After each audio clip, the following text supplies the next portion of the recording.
ഈ പോകുന്നത് പള്ളിവാസൽ മൂന്നാറിലെ ഒരു സ്പെഷ്യൽ റിസോർട്ടിലേക്കാണ്. Tall trees resort Munnar. അതിന്റെ ഗേറ്റിലേക്കുള്ള വഴിയാണ് ഈ കാണുന്നത്. ഷോള വനത്തിന്റെ ഒരു ഭാഗത്താണ് ഈ റിസോർട്ട് ഉള്ളത്. ഭാഗം എന്ന് പറഞ്ഞു കഴിഞ്ഞിട്ടുണ്ടെങ്കിൽ അത് ചെറിയൊരു പോർഷൻ അല്ല. 66 ഏക്കറിലാണ് ഈ റിസോർട്ട് നിലനിൽക്കുന്നത്. ഈ 66 ഏക്കറിൽ നൂറ്റാണ്ടുകൾ പഴക്കമുള്ള 600-ലധികം മരങ്ങളുണ്ടെന്നാണ് നെറ്റിൽ നിന്ന് കിട്ടിയ ഇൻഫർമേഷൻ. അപ്പോൾ എല്ലാവർക്കും ഈ ടോൾ ട്രീസ് എന്ന് പറഞ്ഞ പേര് എവിടെ നിന്നാണ് വന്നതെന്ന് മനസ്സിലായില്ലേ? വീട്ടിൽ നിന്നും ഒരു 87-90 കിലോമീറ്റർ ട്രാവൽ ചെയ്തിട്ടാണ് ഈ റിസോർട്ടിലെത്തിയത്. ഇതൊരു ഹിൽ സ്റ്റേഷനാണ്, അതുകൊണ്ട് തന്നെ നല്ല കുത്തനെ കയറ്റാണ്. വന്നത് EV കാറിലാണ്, അതായത് സിട്രിയോൺ EC3 എന്ന കാറിലാണ് വന്നത്. ഇവിടെ എത്തിയപ്പോഴേക്കും ഫുൾ ചാർജൊക്കെ ഡ്രെയിൻ ഔട്ട് ആയിരുന്നു. നോർമൽ റോഡിലൊക്കെ ഒരു 230+ ഒക്കെ കോൺസ്റ്റന്റ് ആയിട്ട് തന്നുകൊണ്ടിരിക്കുന്ന ഒരു വണ്ടിയാണ്. ഇതൊരു ഹില്ലി ടെറൈൻ ആയതുകൊണ്ടായിരിക്കണം ഇത് ഇത്രയും സ്പീഡിൽ ഡ്രെയിൻ ഔട്ട് ആയത്. ഇതൊരു EV ചാർജിങ് കൂടി ഉള്ള ഒരു റിസോർട്ട് ആയതുകൊണ്ട് നമ്മൾ അത്രയും ബോധേഡും ആയിരുന്നില്ല. ഇവിടെ 26 കോട്ടേജുകൾ ഉണ്ടെന്നാണ് അറിയാൻ കഴിഞ്ഞത്. പക്ഷേ ഈ കോട്ടേജുകളുടെ ഒരു ആർക്കിടെക്ചർ എന്ന് പറഞ്ഞു കഴിഞ്ഞിട്ടുണ്ടെങ്കിൽ ഈ കാടിനെ ഒരു രീതിയിലും ഡിസ്റ്റർബ് ചെയ്യാത്ത രീതിയിലാണ് ഈ ഇത് പണിതേക്കുന്നത്. അപ്പോൾ ഈ 66 ഏക്കറിൽ ഈ 26 കോട്ടേജസ് ആണ് ഉള്ളുവെങ്കിൽ അതിൻ്റെ ബാക്കിയുള്ള പ്രദേശം എന്ന് പറഞ്ഞു കഴിഞ്ഞിട്ടുണ്ടെങ്കിൽ ഫുള്ള് ഫ്ലവേഴ്സും ഗാർഡൻസും പിന്നെ ഫോറസ്റ്റും പിന്നെ അരുവികളും കൃഷിയും ഒക്കെ ഉണ്ടാവും. അപ്പോൾ നമ്മൾ റൂമിലെത്തി. റൂം അത്യാവശ്യം നല്ല നീറ്റാണ്. അത്യാവശ്യം ഫർണിച്ചേഴ്സും കാര്യങ്ങളൊക്കെ തന്നെയുണ്ട്. ഒരു സ്യൂട്ട് പോലെ തന്നെയാണുള്ളത്. ഒരു പ്രോപ്പർ 2 റൂം അല്ലെങ്കിലും കയറി വരുമ്പോൾ തന്നെ ഒരു ഹാള്, അത് കഴിഞ്ഞിട്ട് പിന്നെ ഒരു ബെഡ്റൂം, പിന്നെ പുറത്തേക്ക് ഒരു വലിയൊരു ബാൽക്കണി. ആ ബാൽക്കണിയിൽ നോക്കിക്കഴിഞ്ഞിട്ടുണ്ടെങ്കിൽ ഫുള്ള് കാടുകളും പിന്നെ ഫ്ലവേഴ്സും കാര്യങ്ങളൊക്കെയാണ്. പിന്നെ നല്ല മിസ്റ്റിയാണ്. മിസ്റ്റി ആയത് നമ്മൾ വന്ന ഒരു ടൈം കൊണ്ടാണ്.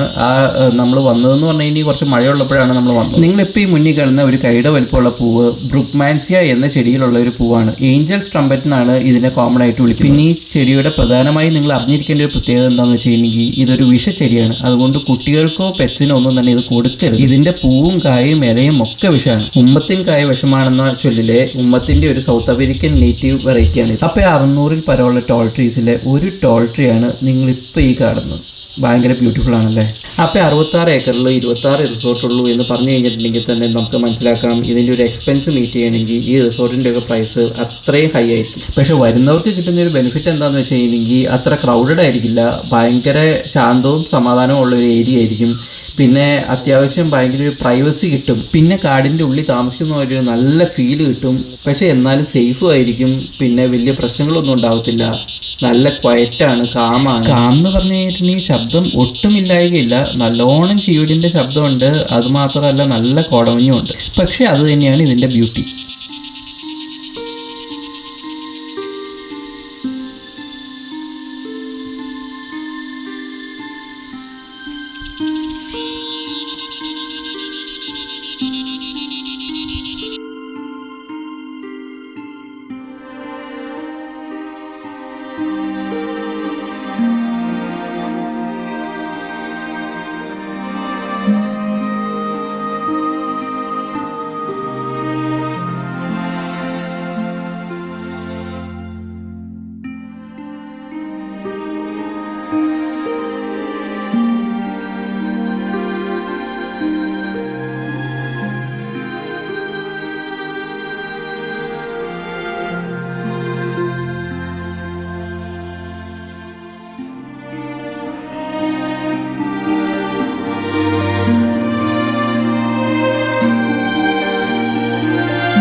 അപ്പോൾ നമ്മൾ മുകളിൽ ഗ്ലാസ്സൊക്കെ ഇട്ട് നല്ല ബ്യൂട്ടിഫുൾ ആയിട്ടുള്ള റെസ്റ്റോറൻറ്റൊക്കെ കറങ്ങി ലാസ്റ്റ് ഇവിടെ എത്തിയേക്കുന്നത് ഗ്രീൻ ജിമ്മിലാണ്. ഗ്രീൻ ജിം എന്ന് പറഞ്ഞു കഴിയുമ്പോഴേക്കും ഫുള്ള് അയൺ വെച്ചിട്ടാണ് ഇവിടെ എക്യുപ്മെൻറ്റ്സ് ഒക്കെ ഉണ്ടാക്കിയിരിക്കുന്നത്. അതുകൊണ്ട് തന്നെ ഇതൊന്ന് അനക്കാൻ തന്നെ നല്ല പാടുപെടും. അത്യാവശ്യം പുറത്തായതുകൊണ്ട് തന്നെ മഴയൊക്കെ പെയ്ത് പല ജോയിൻസും തുരുമ്പെടുത്തിട്ടുണ്ടാവും. പക്ഷേ ഒരു ഫണ്ടിനായിട്ട് വേണമെങ്കിൽ എന്തെങ്കിലുമൊക്കെ ചെയ്യാം. ഇപ്പോൾ നമ്മൾ പോകുന്നത് ഇതിൻ്റെ അകത്തൊരു വ്യൂ പോയിൻ്റ് ഉണ്ട്. അപ്പോൾ വ്യൂ പോയിൻ്റ് ഒരു പ്ലാറ്റ്ഫോമിൻ്റെ മുകളിൽ നിന്നാണ് നമ്മൾ നോക്കുന്നത്. അപ്പോൾ അതിൻ്റെ മുകളിൽ നിന്ന് നോക്കിയിട്ട് ഒന്നും തന്നെ കാണാൻ കഴിഞ്ഞില്ല. മരങ്ങളൊക്കെ അത്യാവശ്യം നല്ല ഹൈറ്റ് വെച്ചതുകൊണ്ട് തന്നെ ഇതിൻ്റെ മുകളിൽ നിന്ന് നോക്കി കഴിഞ്ഞിട്ടുണ്ടെങ്കിൽ പ്രത്യേകിച്ച് അപ്പുറത്തേക്കൊന്നും കാണത്തില്ല. ഈ മരങ്ങളൊക്കെ വെട്ടിക്കഴിഞ്ഞിട്ടുണ്ടെങ്കിൽ അത്യാവശ്യം നല്ല വ്യൂ കിട്ടും, പക്ഷേ ഇതിൻ്റെ ടോട്ടലിയുള്ള ഭംഗി കൊണ്ട് പോയി കിട്ടും. അപ്പോൾ ഇത്രയും നന്നായിട്ട് എക്കോ ഫ്രണ്ട്ലി ആയിട്ട് ചെയ്തേക്കുന്ന ഈ റിസോർട്ടിൽ ഞാനത് ഒരിക്കലും സജസ്റ്റ് ചെയ്യില്ല.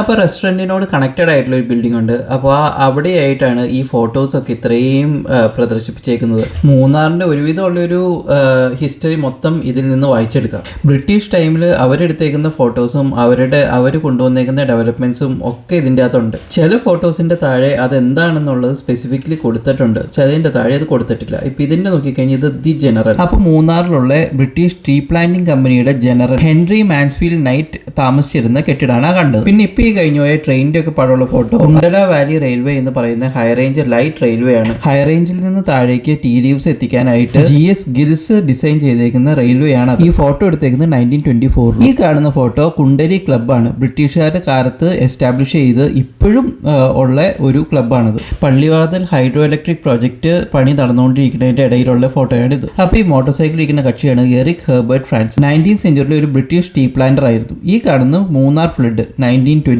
കേരളത്തിന്റെ ഹിസ്റ്ററിയിൽ തന്നെ നല്ല നാശനഷ്ടം ഉണ്ടാക്കിയേക്കുന്ന ഒരു ഫ്ലഡ് ആയിരുന്നു. ഗ്രേറ്റ് ഫ്ലഡ് ഓഫ് 99 എന്നും അത് അറിയപ്പെട്ടിരുന്നു. അപ്പോൾ ഈ ഫ്ലഡിന്റെ കാരണം എന്ന് പറയുന്നത് സാധാരണയിൽ നിന്നും 64% കൂടുതൽ റെയിൻഫാൾ കിട്ടിയതുകൊണ്ടാണ്. അതായത് 3368 mm.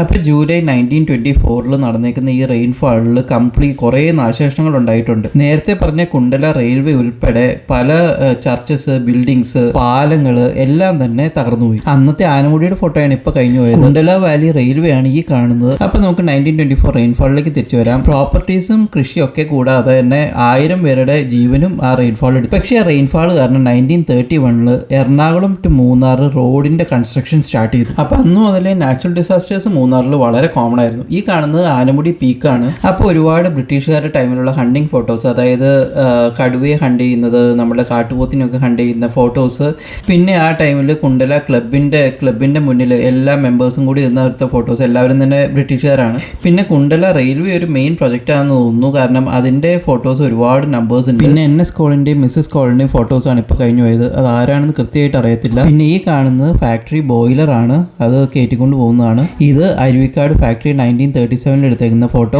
പിന്നെ 1921 എടുത്ത നൈമക്കാട് ബംഗ്ലാവിന്റെ ഫോട്ടോ ഈ കാണുന്നതാണത്. ഇതിന് കന്യാകുമാരി ബംഗ്ലാവ് എന്നും വിളിക്കാറുണ്ട്. നൈമക്കാട് ടീ എസ്റ്റേറ്റിന്റെ നടുക്കുള്ള ഒരു 90 year old ലക്ഷറി ബംഗ്ലാവ് ആണ് ഈ കാണുന്നത്. ഇത് 1943 മൂന്നാർ ടൗണിന്റെ ഫോട്ടോ എടുത്തേക്കുന്നതാണ്. അങ്ങനെ മൂന്നാർ ഹിസ്റ്ററി ഡിസ്ക്രൈബ് ചെയ്യുന്ന ഇഷ്ടംമാതിരി ഫോട്ടോസ് ഇവിടെ നിരത്തി പിടിച്ചിട്ടുണ്ട്.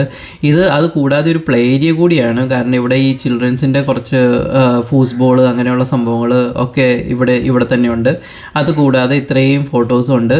അന്നത്തെ ബ്രിട്ടീഷ് ആക്ടിവിറ്റീസ്, പാർട്ടികൾ, പിന്നെ അന്നത്തെ ഫേമസ് പേഴ്സണാലിറ്റീസ്, അതുകൂടാതെ തന്നെ അന്നത്തെ മൂന്നാറിൻ്റെ അവരെടുത്തേക്കുന്ന ഫോട്ടോ, അന്നത്തെ മെയിൻ എന്ന് വെച്ചാൽ ഹയസ്റ്റ് പീക്കിൻ്റെ ഫോട്ടോ, അതായത് ആനമുടി പീക്കിൻ്റെ ഫോട്ടോ, പിന്നെ അവരുടെ ആ ഒരു ട്രാൻസ്പോർട്ടേഷൻ മെത്തേഡ്സ്, പിന്നെ പഴയ കാറുകൾ, അവിടുത്തെ ഗാർഡൻ, പിന്നെ അവരുടെ ഫൺ ആക്ടിവിറ്റീസ്, അതായത് ഹണ്ടിങ് ആക്ടിവിറ്റീസ്, ആനേനെയൊക്കെ ഹണ്ട് ചെയ്യുന്ന ഒക്കെ ആക്ടിവിറ്റീസ്, അതിൻ്റെയൊക്കെ ഫോട്ടോസ്, ഇങ്ങനെ കുറേ ഫോട്ടോസ്, ഹിസ്റ്റോറിക്കലായിട്ടുള്ള കുറേ ഫോട്ടോസ് ഇവിടെ ഡിസ്പ്ലേ ചെയ്തിട്ടുണ്ട്.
ഇനി കാണാൻ പോകുന്നത് തങ്ബർജിയ മൈസോറേനിയസിസ് എന്ന് പറയുന്ന ക്ലോക്ക് വൈൻ ഫ്ലവറിംഗ് പ്ലാന്റ് ആണ്. അത് ഒരു ക്രീപ്പറാണ്. അത് വേർട്ടിക്കലി ഇതിൻ്റെ ഫ്ലവേഴ്സ് ഇങ്ങനെ തൂങ്ങിക്കിടക്കും. ഈ കാണുന്നതാണ് ക്ലോക്ക് വൈൻ പ്ലാന്റിലെ ഫ്ലവേഴ്സ്. റെഡ് ആൻഡ് യെല്ലോ ഫ്ലവേഴ്സാണ് ഇതിൻ്റെ അകത്ത് കോമൺ ആയിട്ട് കണ്ടുവരുന്നത്. അതിൻ്റെ അകത്ത് റെഡ് ഫ്ലവേഴ്സാണ് ഈ കിടക്കുന്നത്. അപ്പോൾ ഇത് നമ്മുടെ ഹമ്മിങ് ബേർഡ്സിനെയൊക്കെ, പോളിനേറ്റേഴ്സ് ആയിട്ടുള്ള ഹമ്മിങ് ബേർഡ്സിനെയൊക്കെ ഇത് അട്രാക്റ്റ് ചെയ്യാനായിട്ട് സഹായിക്കുമെന്നാണ് നെറ്റിൽ നിന്ന് കിട്ടിയിരിക്കുന്നത് ഒരു ഇൻഫർമേഷൻ. ഇത് ഗാർഡനിൽ നല്ലൊരു ആഡ് ഓൺ ആണ്. കാരണം ഇതൊരു ഹാങ്ങിങ് ഗാർഡൻ മാതിരി തന്നെ തോന്നും ഇത് നന്നായിട്ട് അറേഞ്ച് ചെയ്തിട്ടുണ്ടെങ്കിൽ. പിന്നെ നല്ല ഉയരമുള്ള ട്രീസ് കൂടാതെ ഇതിൻ്റെ ഉള്ളിൽ നന്നായിട്ട് കൃഷിയുണ്ട്. അപ്പോൾ നിങ്ങൾ നേരത്തെ കണ്ടു കാണും കാർഡമം പ്ലാന്റ്സ് ഒക്കെ ഇഷ്ടംമാതിരി ഉണ്ട്. ഈ കാണുന്നതൊക്കെ കാർഡമം പ്ലാന്റ്സ് ഉണ്ട് അപ്പുറത്തും ഇപ്പുറത്തൊക്കെ ആയിട്ട്. പിന്നെ കാർഡമം കൂടാതെ തന്നെ കാർഡമത്തിൻ്റെ ഒക്കെ ഇടയ്ക്കിടെ വെച്ച് കൊടുക്കുന്ന ഒരു മേജർ ചെടിയാണ് കോഫി ട്രീസ്.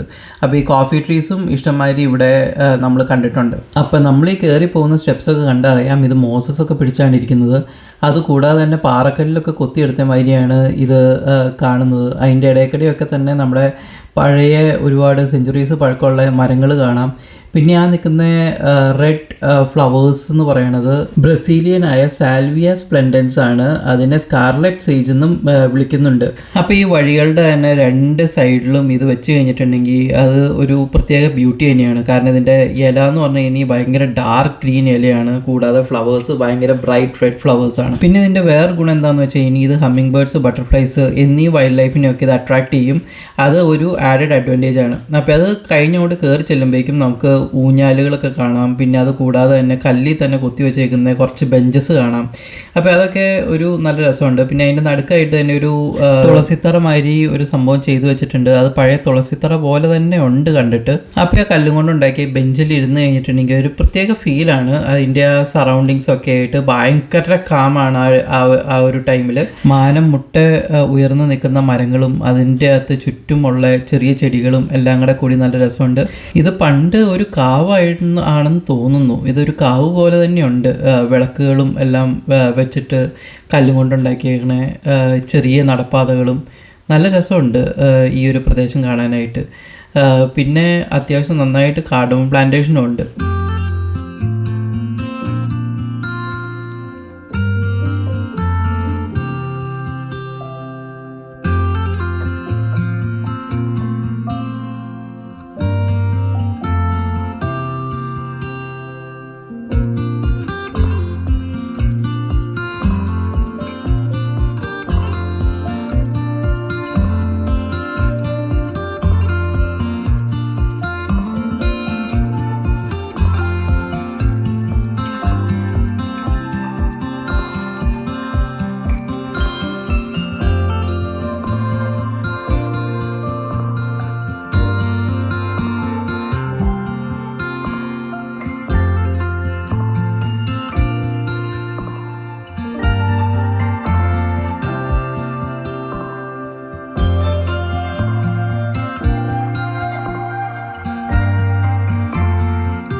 ചിൽഡ്രൻസ് പാർക്കൊക്കെ ഇങ്ങോട്ട് കഴിഞ്ഞ് വരുമ്പോഴേക്കും ഒരു സ്വിമ്മിംഗ് പൂൾ ഉണ്ട്. അതൊരു വാം സ്വിമ്മിംഗ് പൂളാണ്. അത് ഇൻഡോർ ആണ്. കാരണം ഇത് നല്ല തണുപ്പുള്ള ഏരിയ ആണ്.